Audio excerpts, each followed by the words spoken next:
বন্ধুরা, আজকের ভিডিওতে আমরা ওমান দেশ সম্পর্কে অজানা কিছু তথ্য জানব। ওমানের সরকারি নাম সুলতানাত অফ ওমান।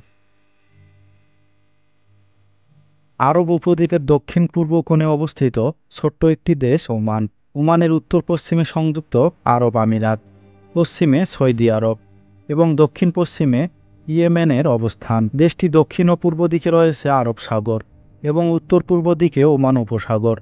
পারস্য উপসাগরের মুখে অবস্থিত দেশটি ভূ-রাজনৈতিক ও কৌশলগত দিক থেকে অত্যন্ত গুরুত্বপূর্ণ। ওমান তেল সম্পদে সমৃদ্ধ একটি দেশ। এক্ষেত্রে তাদের অবস্থান বিশ্বে 25তম।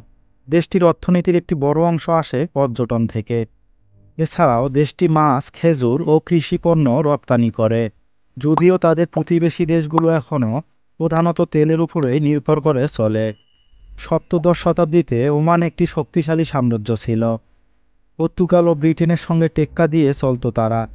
ঊনবিংশ শতাব্দীতে তাদের প্রভাব পাকিস্তান ও ইরান পর্যন্ত ছড়িয়ে পড়ে। বিংশ শতাব্দীতে এসে এই প্রভাব কমতে শুরু করে। সালতানাতের উপর ব্রিটিশ সাম্রাজ্যের ছায়া দেখা দেয়। 3,09,500 বর্গ কিলোমিটার আয়তনের এই দেশটিতে প্রায় 45 লাখ মানুষের বসবাস। আয়তনের দিক দিয়ে এটি বিশ্বের 70তম বৃহত্তম দেশ। আদর্শ আরবি ভাষা ওমানের সরকারি ভাষা। আনুষ্ঠানিক ও সরকারি কর্মকাণ্ডে কথ্য লিখিত ভাষা হিসেবে আদর্শ আরবি ব্যবহৃত হয়, কিন্তু অনানুষ্ঠানিক কথাবার্তায় স্থানীয় আরবি উপভাষাগুলোই বেশি ব্যবহৃত হয়। দেশটির প্রায় 86% মানুষ ইসলাম ধর্মের অনুসারী। বিশেষ করে এখানে সংখ্যালঘু মুসলমান গোত্র ইবাদি জাতির লোকেরা বসবাস করে। এরা শিয়া ও সুন্নিদের চেয়ে স্বতন্ত্র। ওমান উপসাগরের তীরে অবস্থিত মাসকাট ওমানের রাজধানী এবং গুরুত্বপূর্ণ বন্দর নগরী। সাগর আর পাহাড়ের মাঝখানে আটকে থাকা মাসকাট শহরটি প্রাচীন ইতিহাস এবং সমৃদ্ধ ইসলামী ঐতিহ্যের স্বাক্ষর বহন করে চলেছে। এর অসাধারণ সব দুর্গ, রাজপ্রাসাদ আর মসজিদের মাধ্যমে মাসকাট এক সময় পর্তুগিজদের দখলে ছিল। সেই সুবাদে শহরে পর্তুগিজ রীতিমতো নির্মিত অনেক ভবনের দেখা মেলে। দেশটির বেশিরভাগ জায়গায় পাহাড় আর মরুভূমি, তাই এই দেশে শতকরা 50% লোক রাজধানী মাসকাট ও বাটিনাও শহরে বসবাস করে। এখানে সারা বছর খুব গরম পড়ে এবং আবহাওয়া খুবই শুকনো, তবে সমুদ্রতীরের জলবায়ু আর্দ্র।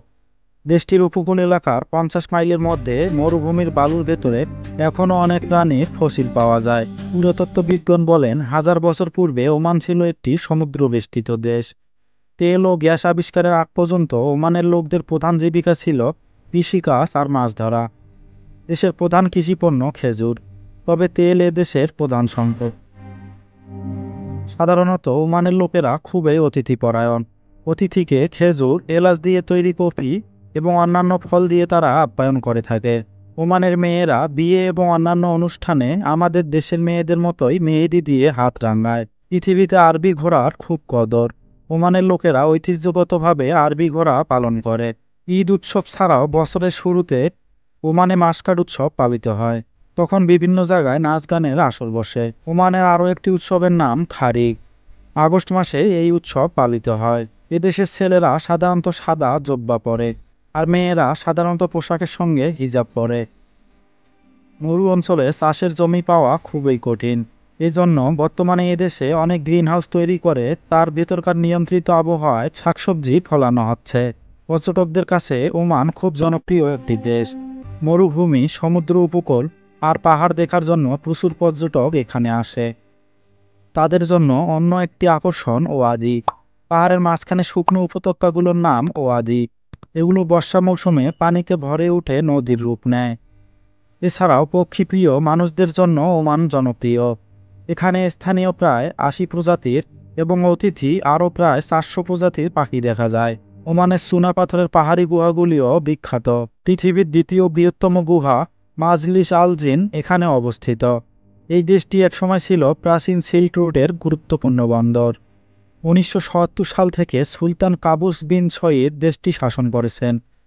মধ্যপ্রাচ্যের দেশগুলোর মধ্যে সবচেয়ে দীর্ঘ সময় ধরে তিনি ক্ষমতায় আছেন। দেশটির রাজধানী মাসকাট শহরের সবচেয়ে গুরুত্বপূর্ণ প্রতীক সম্ভবত সুলতান কাবুস গ্র্যান্ড মসজিদ। মাসকাটের পশ্চিমাংশে অবস্থিত এই মসজিদটি সুলতান কাবুসের শাসনামলের 30 বছর পূর্তি উপলক্ষে নির্মিত হয়। দৃষ্টিনন্দন এই মসজিদটির সবচেয়ে বড় বিশেষত্ব এর মেঝেতে বিছানো পার্সিয়ান কার্পেটটি।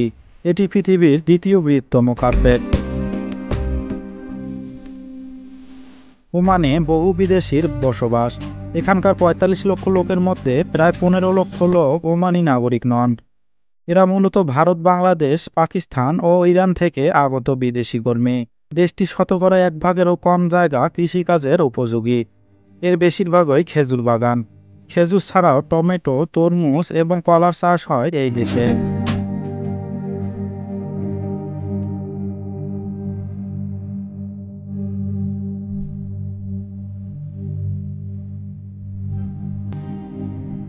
তো বন্ধুরা, এই ছিল আমাদের আজকের ভিডিও।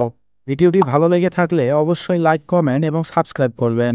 ভিডিওটি শুরু থেকে শেষ পর্যন্ত দেখার জন্য অসংখ্য ধন্যবাদ।